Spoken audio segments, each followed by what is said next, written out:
Welcome back, everybody.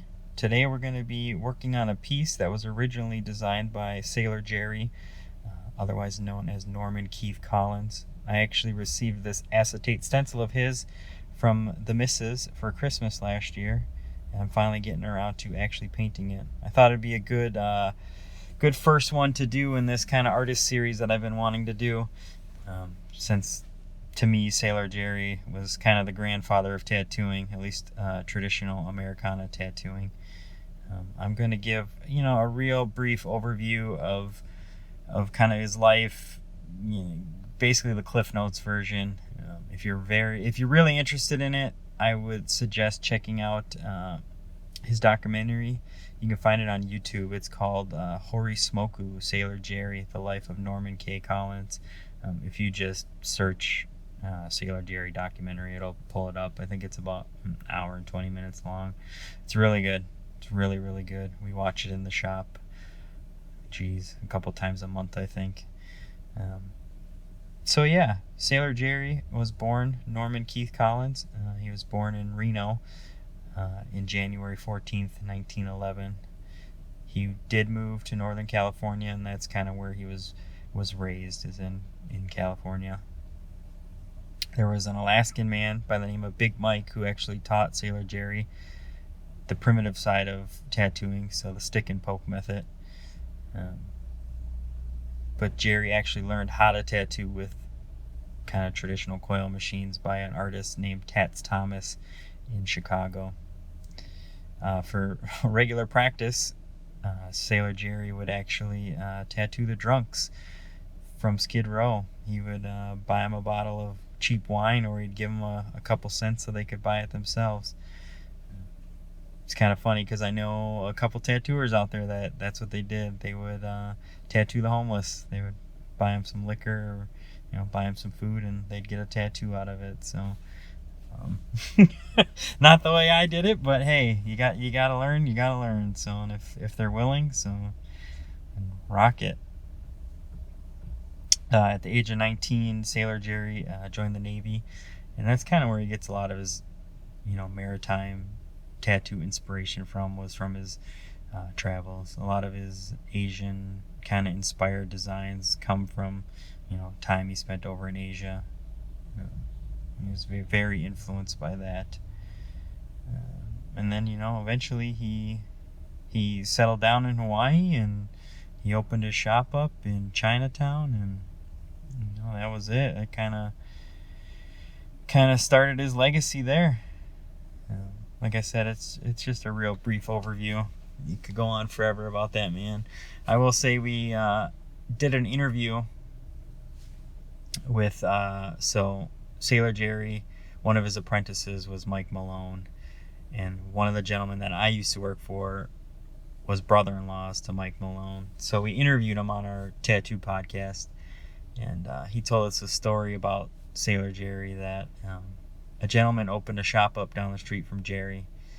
And back then, it wasn't a respectful thing to do. If you were going to open a shop up, generally you would go and talk to the other shop owners in the area and ask for permission to open your shop up. Well, this gentleman didn't. He just opened his shop up. So Jerry paid off the mailman to deliver a package, and this package contained a container, or a bag, I should say, of powdered pigment. And Jerry put a little charge in there so that it would explode, and he wrote on the outside of the box, for Sailor Jerry, special red, please deliver fast, whatever. And so then he got the mailman to deliver it to this guy.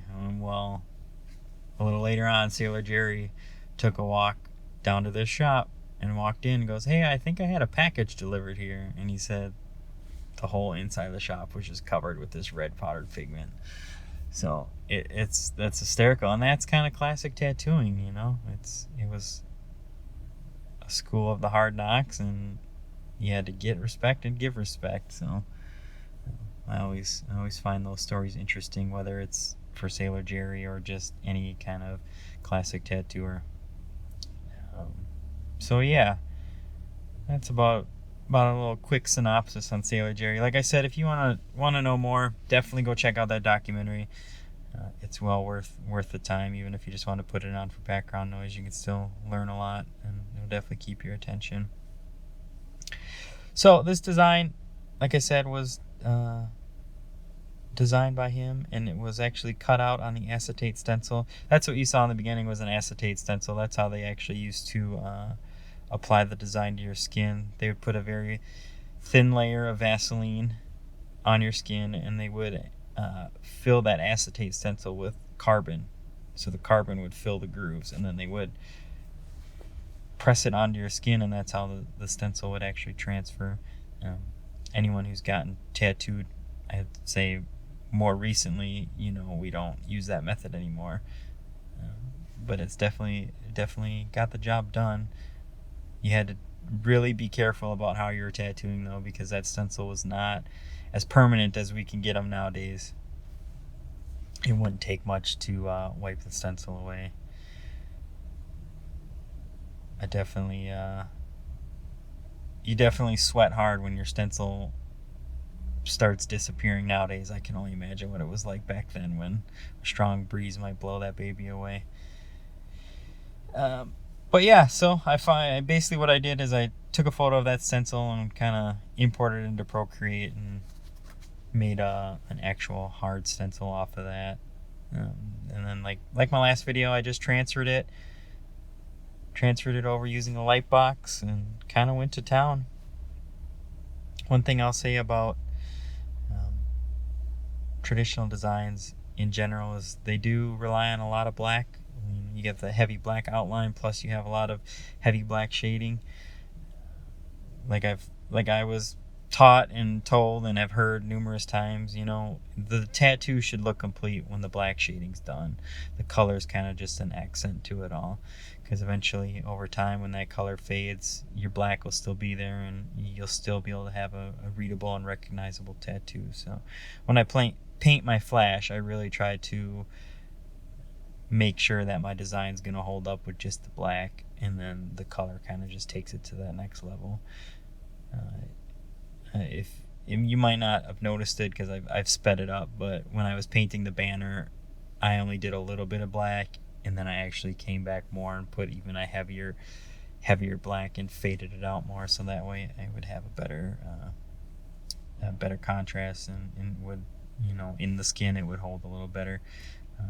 On paper you can definitely get away with more things. So yeah, I'm just kind of finishing it up, finishing all the colors up, and then eventually I will go back through and reline some of the key elements. I just find that sometimes the watercolor can go over the black, and you don't have that strong black anymore, so I always like to just double tap the blacks. That way you still have that really stark contrast, especially when you just have the white of the paper that it's going off against. It's always kind of my struggle is finding a really dark saturated black. There's tons of blacks, but they're not all created equal, so I've definitely played with a lot. I have a whole bucket of home of different inks that I've used, and so I think right now I'm using, I think it's P.H. Martin's. I forget what the black is. It's their high carb black from P.H. Martin's. I actually really like that a lot. And like I was just talking about, I'm just finishing up, tightening the line work up. Pretty soon I will show a close-up. I just want to say thank you for watching. Remember, like, comment, subscribe, share. That all means a lot to me, especially trying to help this channel grow and just trying to get this cool stuff out here. So, yep, as you can see, there's the finished design. But, if you got any questions, leave them in the comments. Otherwise, I will plan on seeing you guys on Tuesday. That'll be another one of my original designs. But, all right, thank you. Have a great weekend.